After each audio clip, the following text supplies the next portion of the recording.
আমাদের মাননীয় পানি সম্পদ মন্ত্রী শহীদুল চৌধুরী আইনি,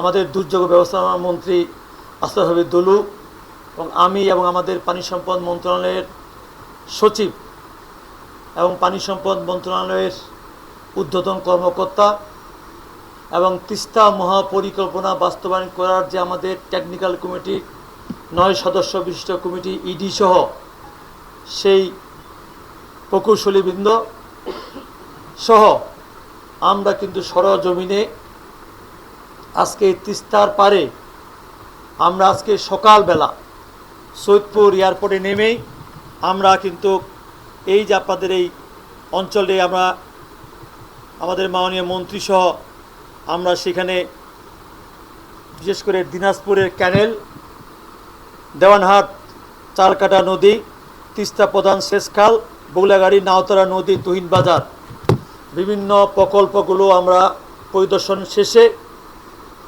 আজকের এই তিস্তার পারে এই যে আমাদের সাংবাদিক ভাইদের সামনে আমরা আজকে যে মত বিনিময় করছি, আমি শুধু এইটুকু বলতে চাই, মাননীয় প্রধানমন্ত্রী তারেক রহমান উনি ইতিমধ্যেই প্রমাণ করেছেন উনি কথায় বিশ্বাস করেন না, কাজে বিশ্বাস করেন।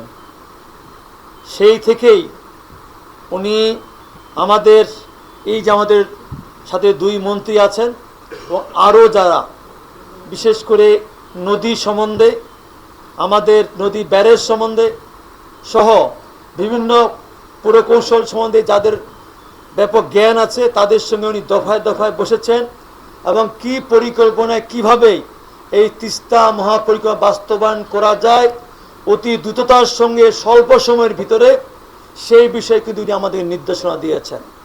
তারই ধারাবাহিকতায় আজকে আমরা এইখানে পরিদর্শন করতে আসছি। আমি শুধু এটুকু আশ্বস্ত করতে চাই, ইনশাল্লাহ আমাদের মাননীয় প্রধানমন্ত্রী তারেক রহমান আমাদেরকে যে পরামর্শ দিয়েছেন সেই পরামর্শ আলোকে আমাদের এই যে টেকনিক্যাল কমিটি তারা দফায় দফায় এইখানে ভিজিট করছেন এবং টেকনিক্যাল বিষয়গুলো তারা দেখভাল করছেন এবং কিভাবে আমরা এইখানে আমাদের বিশেষ করে তিস্তা পাড়ে মানুষের যে দুঃখ দুর্দশা, বিশেষ করে আমাদের নদী ভাঙ্গন এবং শুকনো মৌসুমে আমরা কিভাবে পানিটাকে ধারণ করতে পারি, সংরক্ষণ করতে পারি, সেই বিষয়গুলোকে আমরা গুরুত্ব দিচ্ছি। এবং আমার বিশ্বাস আমরা এই যে তিস্তা মহাপরিকল্পনা সেই পানি সংরক্ষণ এবং এই সংরক্ষণ করার জন্য কত রকম আমরা সেখানে টেকনিক বা কৌশল অবলম্বন করতে পারি, যেগুলো আজকে আমরা সৈয়দপুর এয়ারপোর্ট থেকে নেমে আস্তে আস্তে আমরা বেশ কয়েক জায়গায় দেখেছি যে কিভাবে আমাদের বাংলাদেশের প্রকৌশলীরা কিভাবে সেখানে নদীর নিচ দিয়ে তারা ক্যানেল তৈরি করেছেন, কিভাবে নদীর উপর দিয়ে তারা ক্যানেল তৈরি করেছেন, সেটা আজকে থেকে প্রায় 40 বছর পূর্বেই। কাজেই আমাদের বিজ্ঞান অনেক এগিয়ে গেছে। আমার বিশ্বাস আমাদের এই প্রকৌশলীরাই ইনশাল্লাহ আমরা এই তিস্তা মহাপরিকল্পনা আমরা আমাদের এই প্রকৌশলীদেরকে দিয়ে ইনশাল্লাহ আমরা স্বল্প সময়ের মধ্যে আমরা এই নিয়ে দীর্ঘদিন আন্দোলন করেছি এই 2 কোটি মানুষের জীবন রক্ষার জন্য। তিস্তা এক সময় আমাদের মায়ের মতো ছিল, এখানে সমৃদ্ধ অঞ্চল ছিল, গোলা ভরা ধান ছিল, পুকুর ভরা মাছ ছিল, গোয়াল ভরা গরু ছিল, মুখে ছিল ভাওয়াইয়া গান। সেই তিস্তা পাড় এখন শুধু হাহাকার। একটি পার্শ্ববর্তী দেশের পানি বৈষম্যের কারণে আজকে শুকনা মৌসুমে তিস্তা নদী শুকিয়ে যায়, মরুভূমিতে পরিণত হয়। এটা নিয়ে দীর্ঘদিন আমরা আন্দোলন করেছি। আন্দোলনের এক পর্যায়ে গত ফেব্রুয়ারির 17 এবং 18 তারিখ আমাদের দলের শীর্ষস্থানীয় সকল নেতৃবৃন্দ এখানে উপস্থিত ছিলেন, মহাসচিব সহ। তার বাইরে 18 তারিখ আমাদের বর্তমান মাননীয় প্রধানমন্ত্রী শুধু লন্ডন থেকে এই আন্দোলনে যুক্ত হয়েছিলেন। উনি বলেছিলেন যে যদি বাংলাদেশ জাতীয়তাবাদী দল যদি রাষ্ট্র ক্ষমতার হতে পারে তাহলে আমরা এটা অগ্রাধিকার ভিত্তিতে বাস্তবায়ন করব। আমি মনে করি এটা নিয়ে নানান ধরনের বিভ্রান্তি ছড়ানো হচ্ছে, নানান ধরনের কথা বলা হচ্ছে। আমি যেহেতু এটার সঙ্গে সরাসরি জড়িত না থাকলে বিভিন্ন আলোচনা আমাকে আহ্বান করা হয়।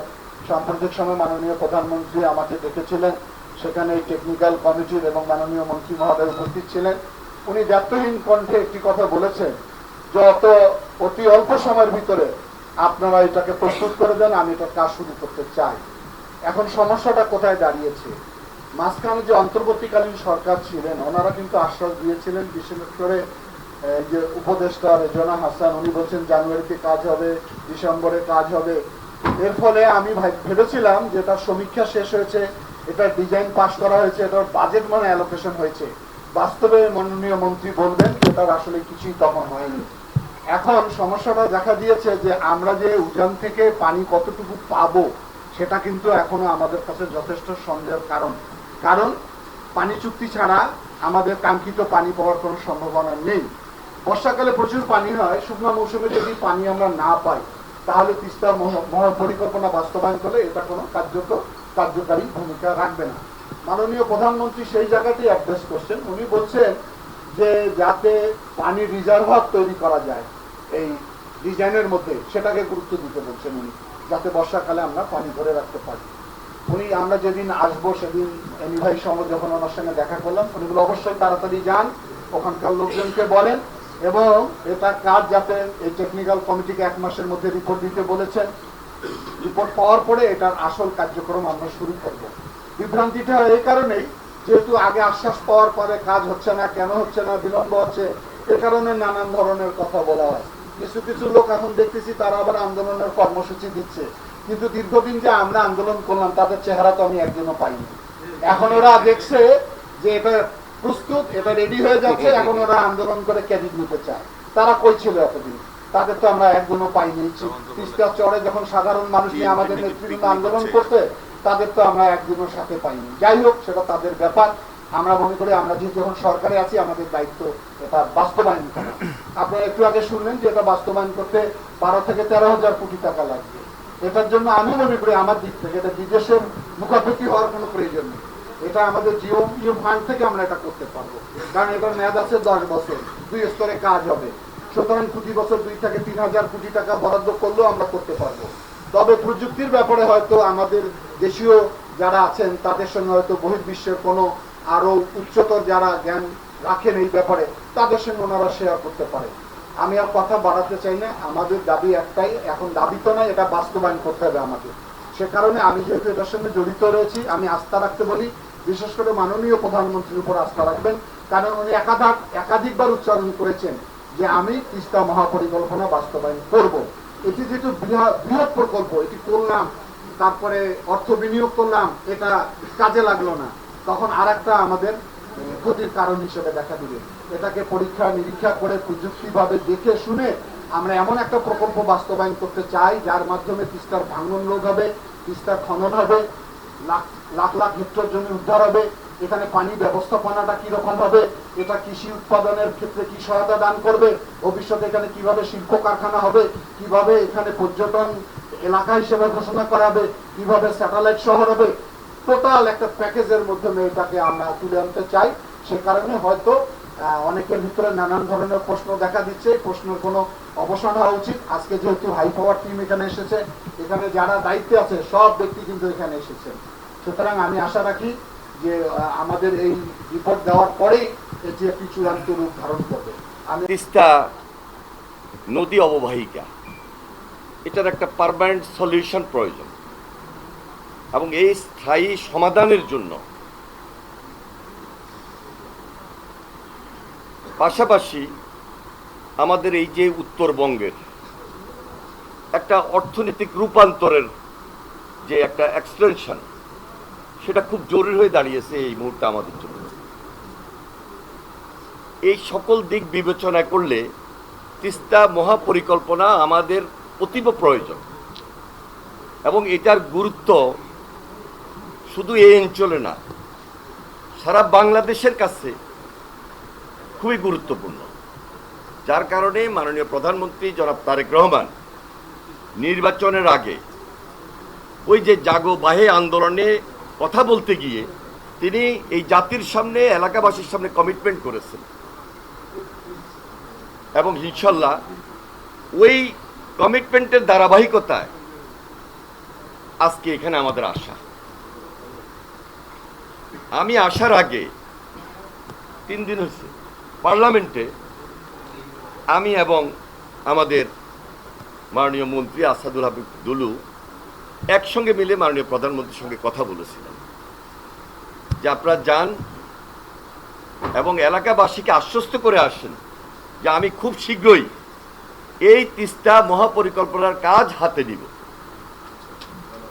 এবং ওই কমিটমেন্টের ভিত্তিতে নতুনভাবে এই যে কাজটা করা, এই কাজটাকে দৃশ্যমান বাস্তবে নিয়ে আসা, এটা আমাদের প্রতিশ্রুতির অংশ এবং আমরা সবাই মিলে আজকে একত্রিত হয়ে এই এলাকায় এসেছি, সরেজমিনে দেখেছি। ইনশাল্লাহ পদ্মা ব্যারেজ যেভাবে একটাকে পাশ হয়েছে, খুব শীঘ্রই আমাদের এই টেকনিক্যাল টিম কাজ করার পর দৃশ্যমান রিপোর্ট হবে এবং দৃশ্যমান এই কাজে যে একটাকে পাশ করানো, সেই কাজটাও আমরা দৃশ্যমান করে এখানে কাজ শুরু করবো ইনশাল্লাহ। আপনারা জানেন যে আমাদের থেকে বেশি জানেন শুষ্ক মৌসুমে এখানে পানি থাকে না। নদীর যে পানির প্রবাহ না থাকার কারণে কৃষির দিক থেকে আপনারা সম্পূর্ণভাবে বঞ্চিত।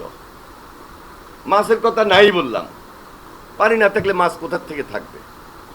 আরেকদিকে এই যে এখন যে মৌসুমটা, উজানে গজলডোবা, সেখানে যেইভাবে পানির স্রোত আসতেছে, এই স্রোতের কারণে, কারণ গেটগুলো তো তারা ওপেন করে দিয়েছে পার্শ্ববর্তী দেশ, এই পানির স্রোতের কারণে, এবং এটা তো একটা খরা স্রোত, খাড়া স্রোত, এখানে এই যে তিস্তার পাড় ভেঙে যাচ্ছে।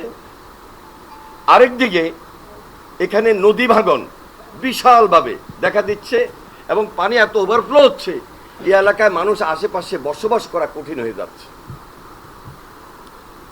যার কারণে আমরা যদি খুব পরিকল্পিত বাঁধ নির্মাণ করি, পরিকল্পিত ড্রেজিং করি, এখানে এক্সপার্টরা আছেন, আমি কিন্তু এক্সপার্ট না, আমার অভিজ্ঞতা থেকে বলতেছি, আমরা যদি পরিকল্পিত ড্রেজিং করি, পরিকল্পিত বাঁধ দিই, আমাদের এই অঞ্চলের মানুষকে আমরা ইনশাল্লাহ আল্লাহর হুকুম রক্ষা করতে সক্ষম হব।